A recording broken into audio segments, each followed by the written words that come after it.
What's up guys, Anton here from DPR. Can you manage your ball python breeding the same way that you'd manage a professional sports team? That's a good question. If you guys are ready, let's jump right into that. So we're deep in the breeding season now. A lot of people are starting to put males with females, do ultrasound, and like everything is starting to kick off for the new year. And I feel like it's the perfect time to just drill you guys with so much content about breeding and strategies. We did in a few videos in the past few weeks, but I wanted to do another one this week about strategy on, breeding your ball pythons. And when it comes to the way I tackle my males, the way I approach it, I often find myself referring to a lot of sports stuff. I'm not a huge sports fan besides hockey. I'm Canadian. Obviously, hockey is the main sport that we have here. I really dedicated myself to one sport. I know a lot about hockey, stats, players, strategies in the game. I don't know anything about football, about basketball, soccer, or whatever, but I know a fair amount in hockey to do some comparisons between that.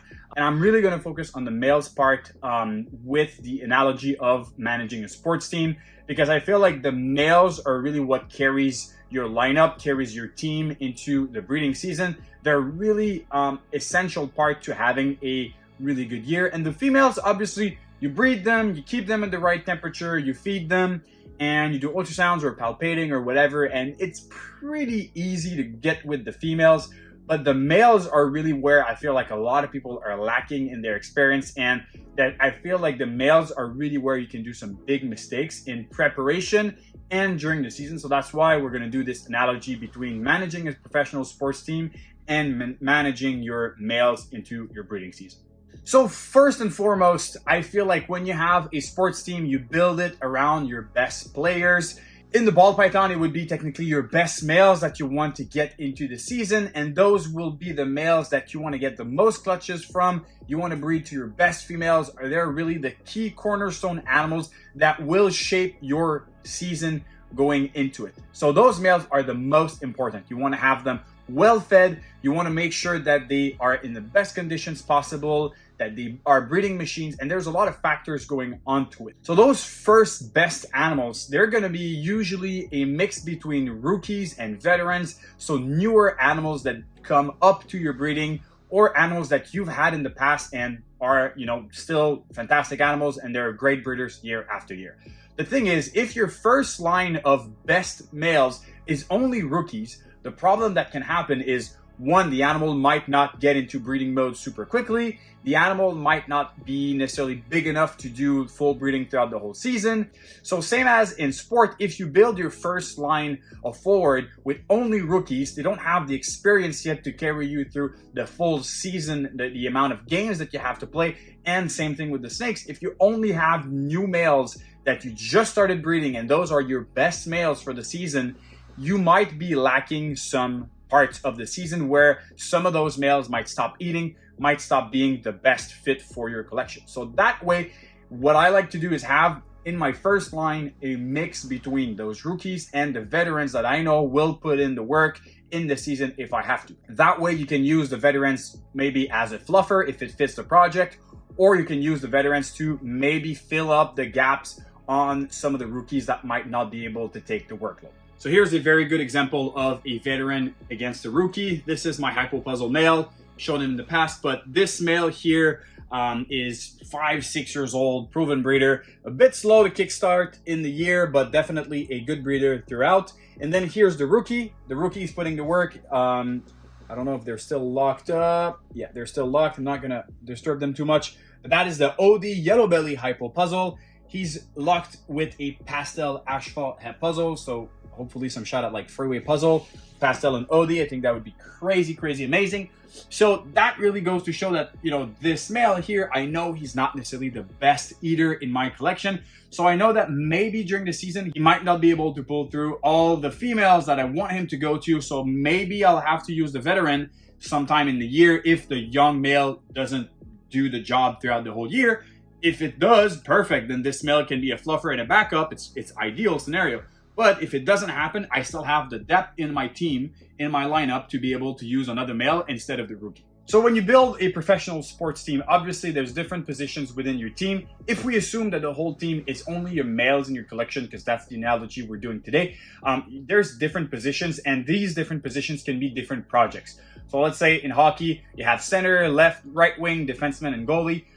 If you're extremely strong in center, let's say you're really strong in a hypo clown like I am, but let's say on the left wing, DG clown, you're lacking, you can have some really good first lines, but then when it comes to the depth of your team, you're really crumbling and it's not super strong. And that's a little bit my position. In DG Clown, I don't have that much stuff. I'm hoping to produce something. So I'm hoping that eventually I have some good rookies coming up. But as far as the depth in my lineup, it's not that great. So when you kind of see it as the way you build a team, let's say in hockey, you have a lot of centers, you're lacking left wings. You can have some really strong 2 defensemen, but then after in the second lines, it might be really weak, or you have some young players that might do the job, but you're not sure. It can be the same thing in your project. So in Monsoon, if you have some newer males coming in, but they haven't put in the work yet, or the males you have that's a veteran, but is often off-breeding, I guess you could call it like often injured or whatever. So there's a lot of things that happen in professional sport where if you know you have problems in a department, you have lacks or weaknesses, you might want to put in more efforts into filling those gaps to make sure that you can carry through a whole season with the team that you have and you build with those elements. So feeling it as this analogy really helps you pinpoint where you have lacks and really helps you focus your energy into filling those gaps. All right, if we compare drafting new players, drafting younger players to buying new males for your collections, or holding back, you could see it differently.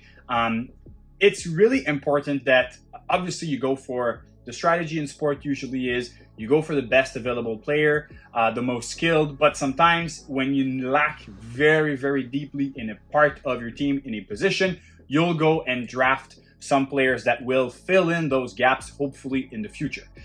Sometimes it's not necessarily the most shiny players like the, Connor Bedard. Sometimes you'll go for a David Renbacker where it's going to fill in those gaps. I don't know if you know those names. Doesn't really matter. But David Renbacker is a defenseman that the Montreal Canadiens drafted a couple years ago for a very specific role in the defense play. And it's not the shiny player, but it might come up to be a very good player for the long run to fill in the gaps that we have in the team. So I'll do the comparison with my collection in DPR. I bought earlier this month, actually, a spot nose triple het Desert Paint Clown. That's a male, about like 400 or 500 grams. And this male, it's not a shiny male. When I'm going to receive, it's just going to be a visual spot nose. It's kind of boring when it comes to that animal. It's a pricey animal for the yield that it can have in the future. But that animal is going to serve me so greatly because I have the right females in my collection. It is the perfect need where I have a lack. The male I'm using, they were breeding earlier this morning. I don't know if they're still at it. Yep, they're still locked. So this is going to be him as the fluffer technically. So the male I have is an Enchi Leopard triple het DG Paint Clown. The female is a double het DG Paint. So I'm using him to stimulate the female, but hopefully the right male, the perfect fit, the spot nose triple het will take it eventually this year. So that's kind of where sometimes when you build your collection, it's always nice to go buy the visual craziness of the newest trendy animal that flash and like you're be so excited to buy into that male. But the thing is it really the male you need in your collection? Sometimes going with the most logical male that fits your need where you have weaknesses in your collection might be a better fit for you over the flashy male that you might have and do some breedings but doesn't really fit in your plans. All right, lastly, I want to talk about salary cap and budget. I feel like this really ties in together pretty well. When it comes to signing new players or buying new males, it's often limited to what you can afford and you have to figure out where you put your money in. And it's the same thing, obviously, with sports and in your collection. You want to sign the best player. You want to be able to offer contracts to your existing players that the contracts arrive to an end. You want to be able to sign the best way and to really keep the core and the structure so that your team can have success throughout the year. Well, it's the same thing when it comes to planning your budget for your collection. If you have 10 grand or 20 grand or 50 grand to put in, or even just 1 grand to put in your collection for the year for your males, you want to invest it in the best way possible by getting the best animal available. If there's a special deal on auction or a male that comes available that like is a perfect fit for you, those are really the targets that you want to have, and establish a budget, an actual, prior to be spending that money. Be sure to know how much money you'll probably kind of be expecting to spend, so that way you can really divide it into the right animals and fit in your gaps in your collection so you have a strong lineup. So I hope you guys appreciated this analogy. It's kind of an interesting one for me because I often go back to, when I talk to people, I often go back to comparing that analogy between managing your ball python and that like pro sport, like become a GM when you have when you play online. That's super nerdy, but anyways, I'm sure a lot of you guys have already done it. So there's a lot of comparisons in between. So I feel like it's always a strategy that serves me well when I do it this way. So that's why I wanted to show it with you guys. But on this, let me know down in the comments, if you are hockey fans, which hockey teams are you cheering for? I'm a diehard Montreal Canadian fan, but I love hockey whatsoever, anywhere in the NHL. So let me know down in the comments. Nothing about snakes, I don't care. I want to talk about hockey in the comments down below. Let me know what you think. And on this, be sure to subscribe to our YouTube channel for weekly snake content. Go check our available animals on Morph Market and go follow us on Instagram. We'll see you soon. Cheers.